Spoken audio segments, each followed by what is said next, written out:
¿Qué pasaría si te dijera que las familias judías más prósperas y longevas de la historia no le confiaban su salud a ningún médico de palacio, a ningún boticario, a ningún mercader de pociones? Le confiaban su salud a algo que crecía en sus patios, en los campos, en las colinas de Judea. Algo que estaba escrito, con nombre y uso específico, en los textos más antiguos que el ser humano ha conservado. La mayoría de la gente no lo sabe. Mientras todos corremos a la farmacia por cualquier malestar, mientras gastamos fortunas en medicamentos que tratan síntomas pero no raíces, existe un conocimiento médico que las familias judías han preservado durante más de 3000 años. Un conocimiento que no está escondido en laboratorios ni guardado bajo llave en universidades de medicina. Está escrito en las páginas de la Torá, del Talmud, en los textos de los grandes médicos judíos de la Edad Media y en las tradiciones que las abuelas judías le transmitieron a sus hijas y sus hijas a las suyas, de generación en generación, sin interrupciones, desde los tiempos en que el pueblo hebreo caminaba por el desierto hacia la tierra prometida. Veje, y hoy te voy a mostrar 5 de esas plantas. No te voy a hablar de plantas exóticas que no puedes conseguir ni en la tienda más especializada de tu ciudad. Te voy a hablar de 5 plantas que probablemente tienes en tu cocina ahora mismo, o que puedes conseguir en cualquier mercado por unas pocas monedas. Plantas que la ciencia moderna, con toda su tecnología y sus laboratorios, finalmente está comprobando que funcionan exactamente como los rabinos, los médicos judíos medievales y las matriarcas de las familias hebreas ya sabían que funcionaban. Pero antes de que comencemos, necesito contarte algo que cambiará la forma en que escuchas el resto de este video. Hay una historia detrás de este conocimiento que la mayoría de la gente nunca va a escuchar. Una historia de una mujer llamada Miriam, no la Miriam de la Biblia, aunque el nombre no es casualidad, sino una mujer que vivió en Alejandría hace más de 2000 años, en una época en que la comunidad judía de esa ciudad era la más grande y más próspera del mundo mediterráneo. Miriam era lo que en hebreo se llamaba una rofet, una sanadora. No era médico en el sentido que hoy entendemos la palabra, pero en su comunidad era algo más importante que un médico. Era la persona a quien se llamaba cuando nacía un niño, cuando moría un anciano, cuando alguien tenía fiebre que no bajaba o una herida que no cerraba. Era la memoria viva del conocimiento medicinal de su pueblo. Y Miriam tenía un principio que repetía a las mujeres jóvenes que venían a aprender con ella. Un principio que viene del Talmud y que los médicos judíos han citado durante siglos. Dios no crea la enfermedad sin crear su cura. Y esa cura, decía Miriam, generalmente crece a un paso de donde vives. Este principio, este entendimiento de que la naturaleza contiene las respuestas que el cuerpo necesita, esto no es folclore ni superstición. Es una filosofía médica que el judaísmo ha practicado durante milenios y que la ciencia moderna, despacio, con su propio lenguaje y sus propios métodos, está llegando a las mismas conclusiones. Quédate hasta el final de este video porque la planta número 5, la que los judíos consideraban literalmente el corazón de la vida, aparece mencionada más de 500 veces en las Escrituras.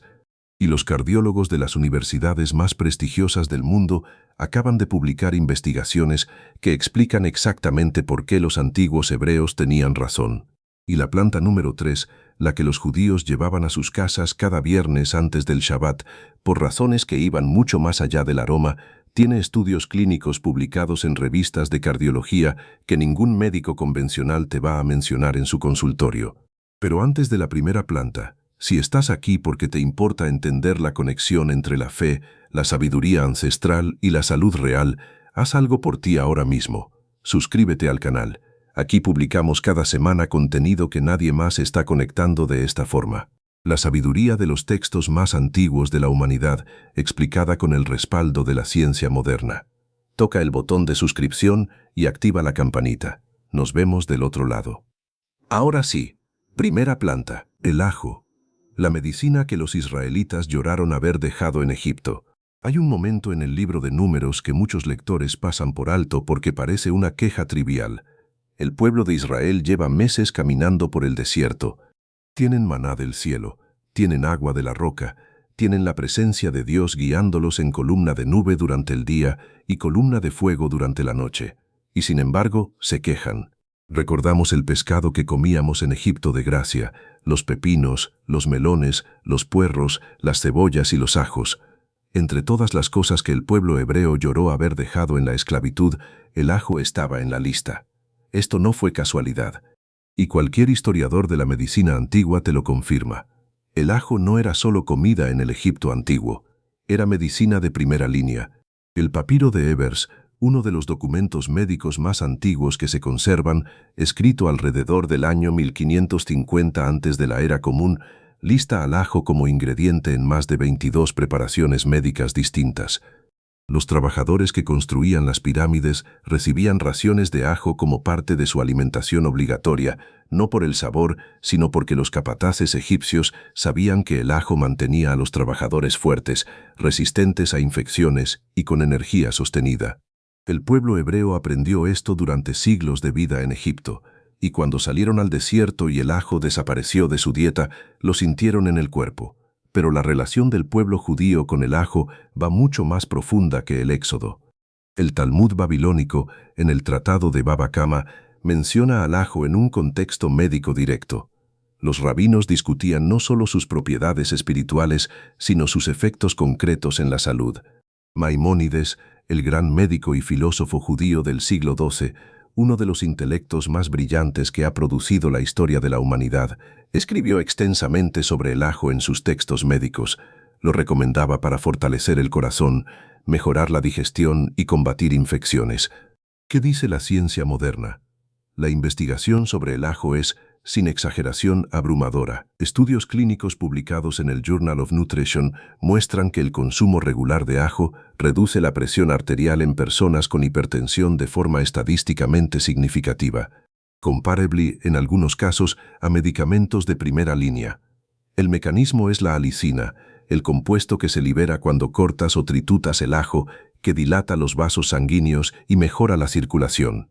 Ensayos clínicos también muestran que el ajo mejora el perfil lipídico, reduciendo el colesterol LDL y los triglicéridos mientras protege el colesterol HDL.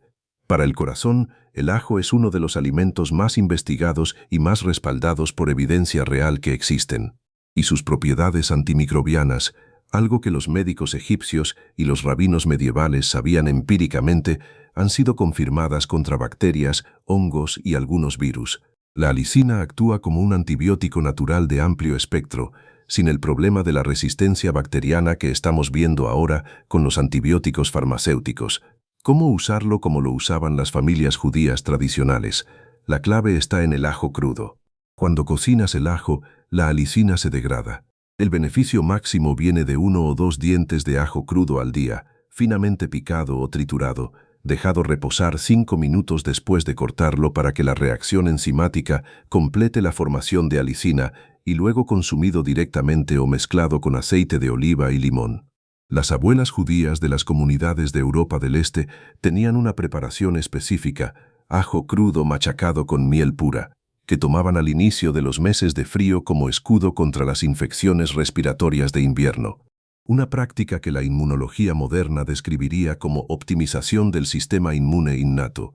Maimónides tenía razón hace 900 años, y ahora tenemos los estudios para demostrar exactamente por qué. Segunda planta, el olivo, el árbol que los judíos plantaban para sus bisnietos. Hay un proverbio que circula en las comunidades judías desde hace siglos. El hombre que planta un olivo no lo hace para sí mismo, lo hace para sus hijos, y sus hijos lo harán para los de ellos. Y así el olivo vive más que todas las generaciones que lo cuidan. Los olivos del jardín de Getsemaní, según los dendrocronólogos, los científicos que estudian la edad de los árboles, tienen entre 800 y 2000 años. Hay olivos en Israel y en el Mediterráneo oriental que llevan produciendo aceite desde antes que existieran las naciones modernas. Esta longevidad no es solo poética, es la clave para entender por qué el olivo ocupa un lugar tan central en la tradición judía y en la salud de las comunidades que lo cultivaban. El aceite de oliva aparece en las escrituras hebreas con una frecuencia que va mucho más allá de su uso culinario. En Éxodo es ingrediente principal en el aceite de unción sagrada del tabernáculo. En los Salmos, el olivo es símbolo de prosperidad y de vida bien vivida. En el ritual del Hanukkah es el aceite del templo el protagonista del milagro. En Santiago, los ancianos de la comunidad ungen a los enfermos con aceite de oliva como acto de sanación. Esta presencia constante no es simbolismo vacío. Las comunidades judías que vivían en el Mediterráneo, las que cultivaban olivos y construían su dieta alrededor del aceite de oliva, tenían tasas de enfermedades cardiovasculares significativamente más bajas que las comunidades que no lo hacían. Los epidemiólogos que estudiaron la llamada paradoja mediterránea en el siglo XX descubrieron que comunidades que consumían grandes cantidades de grasas a través del aceite de oliva vivían más y con menos enfermedades cardíacas que comunidades del norte de Europa que consumían grasas animales. El aceite de oliva estaba en el corazón de esa diferencia. ¿Por qué? Los estudios clínicos son elocuentes. El aceite de oliva extra virgen contiene oleocantal, un compuesto que actúa como antiinflamatorio natural con un mecanismo similar al ibuprofeno, pero sin los efectos secundarios sobre el estómago y el riñón. Contiene polifenoles que protegen las paredes arteriales, reducen la oxidación del colesterol LDL y mejoran la función endotelial, que es la capacidad de las arterias de dilatarse y contraerse apropiadamente. El estudio Predimed, uno de los estudios nutricionales más grandes y rigurosos jamás realizados, demostró que una dieta suplementada con aceite de oliva extra virgen reducía los eventos cardiovasculares mayores, infartos y accidentes cerebrovasculares, en un 30% comparado con una dieta baja en grasas. Pero hay algo que las familias judías usaban con el aceite de oliva que la mayoría de la gente ha olvidado. El aceite de oliva no era solo para comer, era base medicinal. Los sanadores judíos medievales, siguiendo tradiciones que venían de mucho más atrás, usaban el aceite de oliva como vehículo para infusionar otras hierbas medicinales. Calentaban el aceite suavemente, añadían hierbas específicas, dejaban reposar y usaban el aceite resultante para aplicar en la piel sobre inflamaciones, heridas y dolores articulares. La unción de los enfermos que describe el Nuevo Testamento, que a su vez hereda prácticas del judaísmo del Segundo Templo, no era solo ritual espiritual, era terapéutica. Aplicar aceite de oliva sobre la piel no solo hidrata, los polifenoles penetran y tienen efectos antiinflamatorios locales.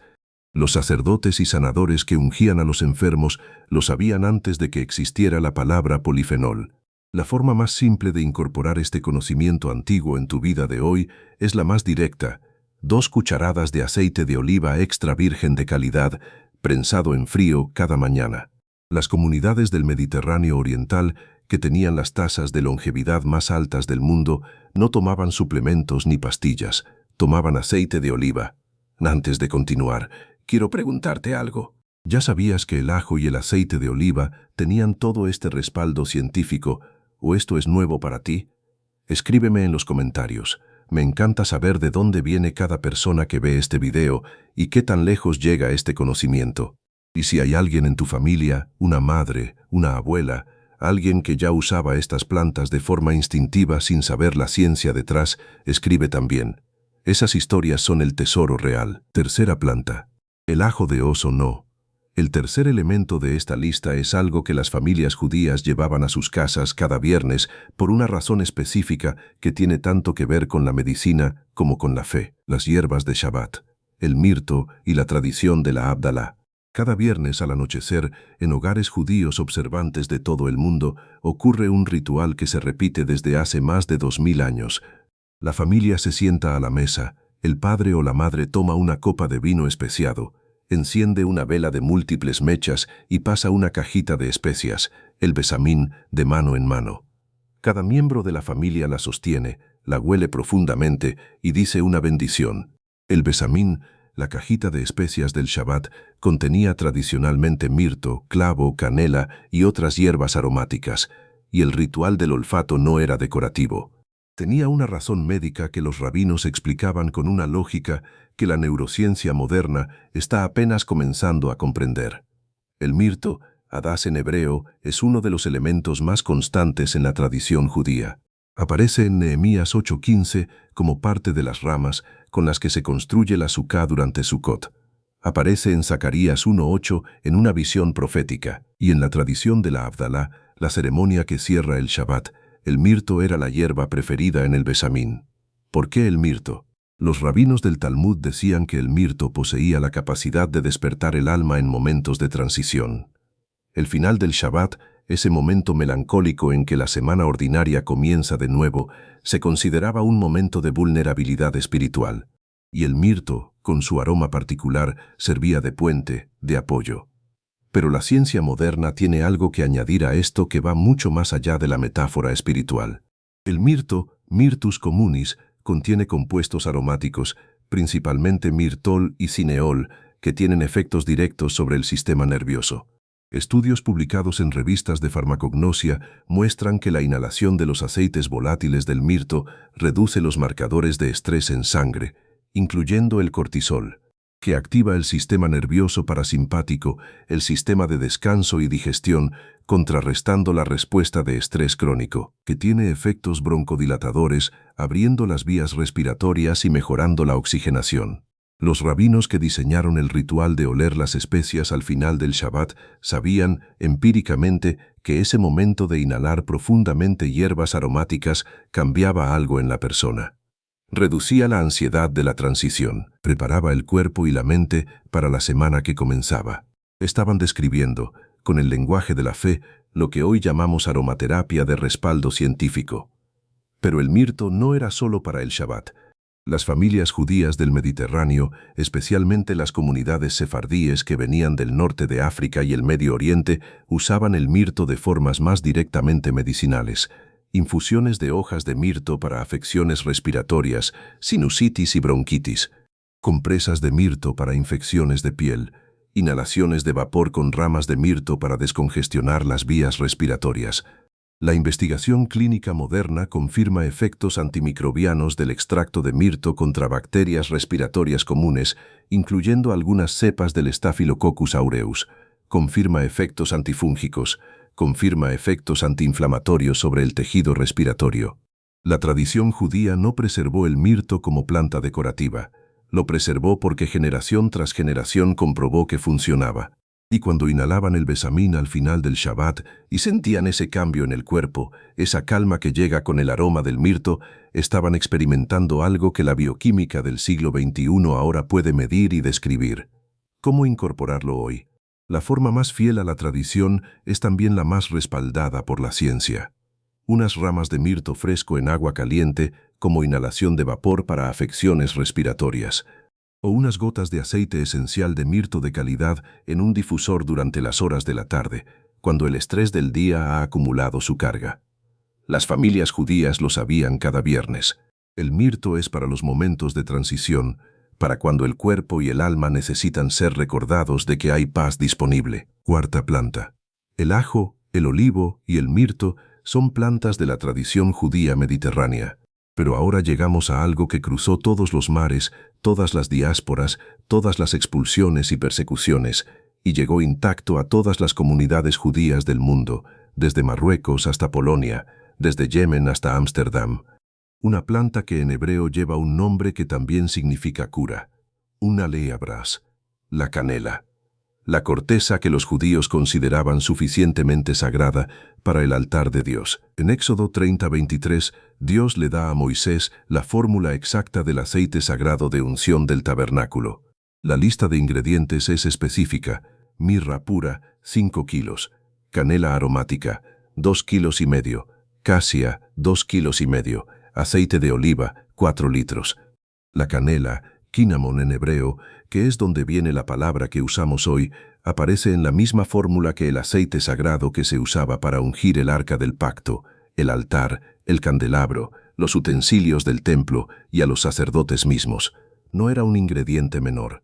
Era uno de los 4 elementos que Dios especificó por nombre y cantidad exacta. Esto tenía razones prácticas que los sacerdotes entendían aunque no tuviesen el vocabulario molecular para describirlas. La canela es, entre las especias, una de las más potentemente antimicrobianas que existen. En un templo donde se realizaban sacrificios, donde había sangre, donde había carne, la canela en el aceite de unción ayudaba a mantener la santidad del espacio de una forma muy concreta, previniendo la proliferación de bacterias y hongos. Los médicos judíos medievales, en particular Maimónides, que ejerció como médico de la corte del sultán Saladino en Egipto, escribió sobre la canela en su tratado sobre el régimen de salud. La recomendaba para fortalecer el corazón, mejorar la digestión, combatir infecciones y regular lo que él describía como la temperatura interna del cuerpo, que hoy entenderíamos como la respuesta inflamatoria. ¿Qué dice la ciencia del siglo XXI sobre lo que Moisés recibió como instrucción divina y Maimónides prescribió hace 900 años? Ensayos clínicos publicados en revistas de diabetología muestran que la suplementación con canela mejora significativamente los niveles de glucosa en sangre en personas con diabetes tipo 2. El mecanismo es un aumento en la sensibilidad a la insulina, es decir, las células responden mejor a la insulina disponible, captando la glucosa del torrente sanguíneo con mayor eficiencia. En algunos de estos estudios, la reducción de la glucosa en ayunas con canela fue comparable a la de medicamentos de primera línea para diabetes, sin los efectos secundarios gastrointestinales que esos medicamentos frecuentemente producen. Pero hay más. Los polifenoles de la canela tienen efectos antiinflamatorios documentados, reducen los marcadores de inflamación sistémica, incluyendo la proteína C reactiva, que es uno de los predictores más confiables de riesgo cardiovascular. Tienen efectos antioxidantes que protegen las células del estrés oxidativo y tienen propiedades antimicrobianas contra una amplia gama de bacterias y hongos, incluyendo la Candida albicans. La tradición judía preservó la canela no solo en la cocina, que es como la mayoría de nosotros la conocemos hoy, sino como medicina activa. El té de canela era parte del repertorio de las sanadoras judías de las comunidades de Europa del Este y del Mediterráneo para infecciones respiratorias, problemas digestivos y como tónico del invierno. La forma de usarla que maximiza los beneficios medicinales es la canela de Ceilán, la canela verdadera, no la acacia que se vende más comúnmente, aunque ambas tienen propiedades similares. Una cucharadita al día en agua caliente, en leche, en el café de la mañana. No como condimento, sino como medicina, que es como la entendían quienes la incluyeron en el aceite de unción del templo. Antes de la planta final, necesito pedirte algo. Si este video te está abriendo los ojos a una forma de ver la salud y la tradición que no conocías, compártelo. Compártelo con alguien que esté buscando opciones naturales respaldadas por algo más que una moda pasajera. Compártelo con alguien que aprecie la conexión entre la fe antigua y la ciencia moderna. Y en los comentarios, cuéntame, ¿usas la canela actualmente en tu cocina o como medicina? Quiero saber cuántos de ustedes ya estaban aplicando esta sabiduría sin saberlo. Y ahora llegamos al final. Quinta planta, la vid, lo que los judíos sabían sobre el corazón desde antes de que existiera la cardiología. Hay una frase que Jesús dice en el Evangelio de Juan que tiene sus raíces en una imagen que los judíos del primer siglo conocían de memoria, una imagen que venía de siglos de tradición agrícola, poética, médica y espiritual hebrea. Yo soy la vid verdadera. Esta imagen no fue elegida al azar. La vid, la jefén en hebreo, aparece en las escrituras hebreas más de 500 veces. 500. En el Cantar de los Cantares, la vid es símbolo de amor y de vida abundante. En los Salmos, Israel mismo es comparado con una vid que Dios trasplantó de Egipto. En el libro de Miqueas, la visión de la paz mesiánica se describe como cada hombre sentado bajo su propia vid y su higuera. Y en la liturgia judía, el vino de la vid es el elemento central del Kiddush del Shabbat, de la ceremonia de Abdalá, del Seder de Pascua. El vino no era solo simbólico en la tradición judía, era terapéutico. El Talmud tiene una frase que los médicos judíos citaban frecuentemente. El vino es el primero de los medicamentos. Donde falta el vino, se necesitan medicamentos. Esto no era una invitación al consumo irresponsable.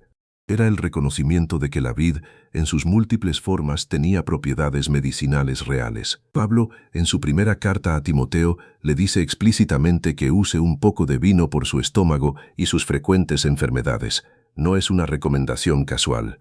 Es la aplicación de conocimiento médico de la época, un conocimiento que venía directamente de la tradición judía, en la que Pablo, como judío educado en la mejor tradición farisea, estaba completamente inmerso.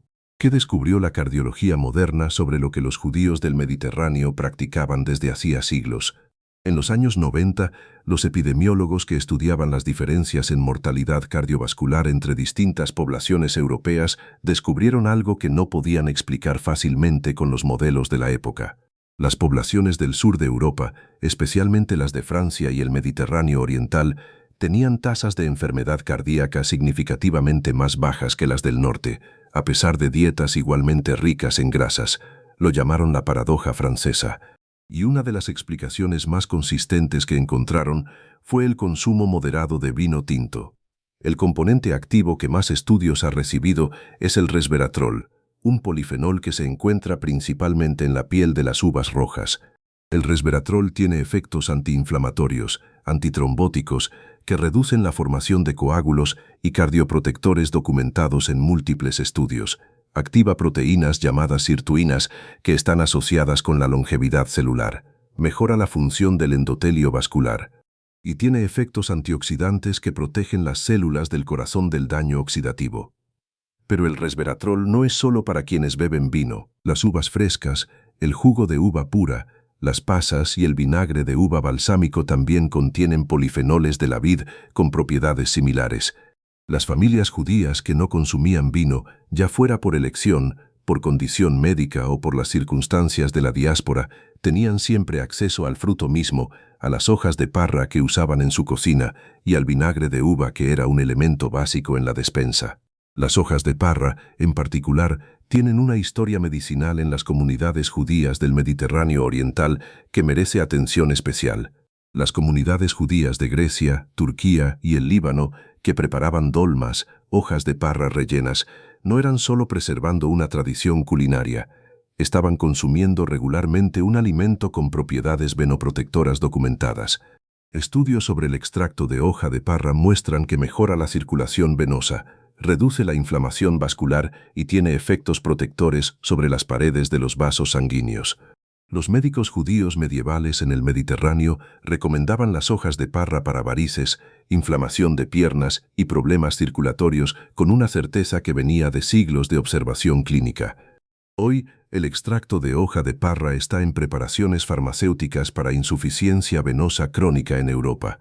Pero regresemos a las uvas mismas, porque hay algo que las familias judías practicaban durante los días de ayuno y las grandes fiestas que tiene implicaciones fascinantes para la salud metabólica. En la tradición judía, después de Yom Kippur, el día del gran ayuno, la celebración inmediata incluye fruta, y entre las frutas, las uvas ocupaban un lugar especial. Romper el ayuno con uvas antes de las comidas pesadas no era solo tradición cultural. El azúcar de las uvas, la glucosa y la fructosa en formas que el cuerpo puede absorber rápidamente, junto con los polifenoles que regulan la respuesta glucémica, hacía de las uvas el alimento ideal para restaurar la energía sin sobrecargar un sistema digestivo que había estado en reposo. La ciencia nutricional moderna describe esto con el concepto de índice glucémico y carga glucémica, con la importancia de los polifenoles en la regulación de la respuesta insulínica postprandial.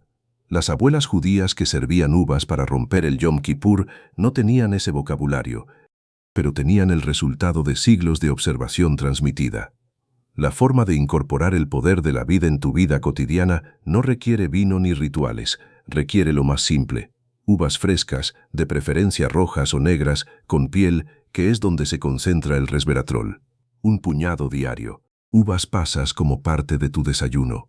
Y si tienes acceso a vinagre de uva balsámico de calidad, una cucharadita diaria en ensaladas o con aceite de oliva tiene efectos antiinflamatorios documentados. Las 500 referencias a la vid en las escrituras no eran poesía accidental. Eran el registro de un pueblo que construyó su cultura alrededor de una planta que sostenía su salud de formas que apenas ahora la ciencia está articulando con precisión. Y esto es exactamente lo que las 5 plantas de este video tienen en común. El ajo que los israelitas lloraron haber dejado en Egipto, el aceite de oliva que ungía a los reyes y sanaba a los enfermos, el mirto que las familias judías llevaban a sus hogares cada Shabbat, la canela que Dios instruyó incluir en el aceite sagrado del tabernáculo, y la vid que aparece 500 veces en las Escrituras como símbolo de la vida misma. Ninguna de estas plantas fue elegida por azar. Ninguna de estas tradiciones sobrevivió miles de años de exilios, persecuciones y dispersiones por pura nostalgia cultural. Sobrevivieron porque funcionaban. Porque generación tras generación, en comunidades de Babilonia, de Roma, de Alejandría, de Toledo, de Ámsterdam, de Varsovia, de Marrakech, de Bagdad, Las madres y las abuelas y los médicos judíos comprobaron con sus propias familias que estas plantas producían resultados reales. Y la ciencia del siglo XXI, con todos sus instrumentos, sus laboratorios, sus ensayos clínicos controlados y sus publicaciones revisadas por pares, está llegando a las mismas conclusiones a las que la tradición judía llegó hace 3000 años. Boyaska unitor cuantader. Y esa cura generalmente crece a un paso de donde vives. Si llegaste hasta aquí, quiero que hagas dos cosas ahora mismo. Pero antes, déjame decirte que la información compartida en este contenido tiene fines exclusivamente educativos e informativos y no debe interpretarse como asesoramiento médico, diagnóstico o tratamiento profesional. Continuemos. La primera. Déjame en los comentarios cuál de estas 5 plantas te sorprendió más o cuál ya usabas sin saber todo lo que hay detrás. El ajo, el aceite de oliva, la canela. Leo todos los comentarios y respondo. La conversación que se genera en esta comunidad es parte del valor de estar aquí. La segunda. Suscríbete al canal si todavía no lo has hecho. Activa la campanita. Cada semana publicamos contenido que conecta la sabiduría más antigua de la humanidad con el conocimiento más actualizado de la ciencia. No para reemplazar la medicina moderna, sino para recordarnos que la medicina más poderosa siempre ha estado disponible, escrita en los textos más antiguos, preservada por las tradiciones más longevas, esperando que la leamos con nuevos ojos. Porque a veces la respuesta que estás buscando no está en el próximo medicamento que salga al mercado. A veces está en lo que alguien escribió hace 3000 años, y a veces está en tu cocina ahora mismo, esperando que recuerdes lo que realmente es. Nos vemos en el próximo video.